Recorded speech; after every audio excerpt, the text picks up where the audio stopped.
All right, everyone, welcome to the Ageless Movement podcast. This is just an update. Want to update you on the vaccine rollout, and I also just want to talk about a documentary on my knee injury that I'm going to release on YouTube in the future. I'm working on it. I don't know when I'm going to get it done, but when I do, it's going to be really good. Okay, I just want to talk briefly about the rollout of the Pfizer and Moderna vaccines. Oh man, this is not going good. So there were 14 million vaccines that have been released for the public, and unfortunately only 2.5 million people have been vaccinated. This is really, really disturbing. So part of the problem here is there's a hierarchy, right? Where you want to definitely focus on frontline workers, the most at-risk people first, which is going to be older adults, especially people in assisted living places, of course, essential workers, and frontline workers are the most important.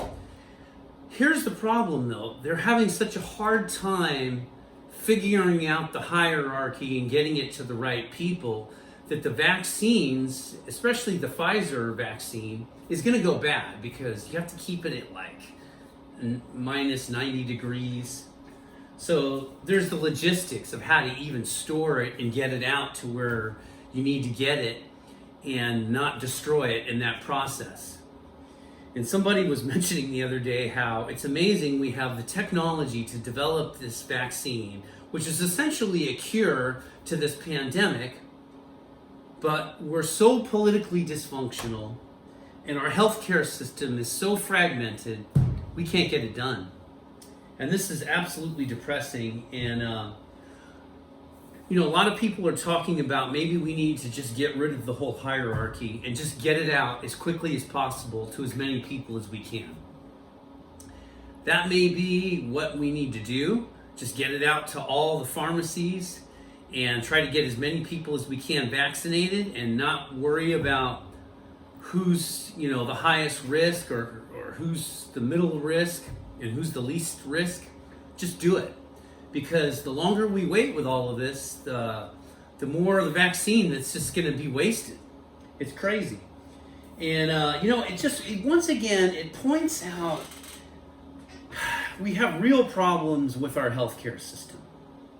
And there's less problems with this in other parts of the world that have national healthcare systems. They have an apparatus in place. They just simply roll it out. Whereas with us, we developed this drug at warp speed, no pun intended, but we can't distribute it at warp speed, which is highly problematic. So I hope we can get this out and come up with some solutions. It's terrible. I mean, just listening to the back and forth between the White House and the states, it's mind-blowing. This whole pandemic was just handled so poorly. I mean, that's why I keep talking about this in the podcast. I can't help but talk about it because there's so much to talk about.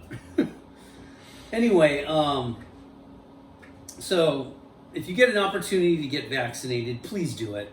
It's worth your while to do it because I was reading, on the weekend, they were saying every 30 seconds somebody was dying of COVID in Southern California. This is just crazy. And the ICUs are just getting more and more impacted. They're talking about bringing in these naval mobile hospitals, which are basically big ships. I think we need to do that as soon as possible. And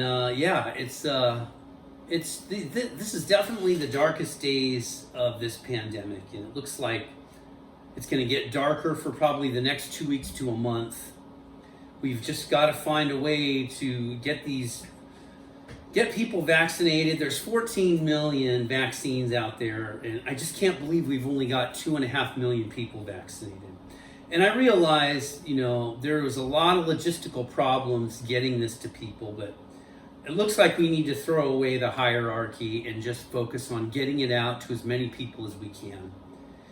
The Pfizer and Moderna vaccines, but especially the Pfizer, that's the one that has to be held the coldest, as I'm shivering in my cold office here. Yeah, and it looks like the AstraZeneca vaccine may be better because you can keep it at room temperature. So that looks like it's going to be the most effective. And even in the way it kills the coronavirus, it's not just identifying the glycoprotein spike, it's actually getting into the nucleus and killing it that way.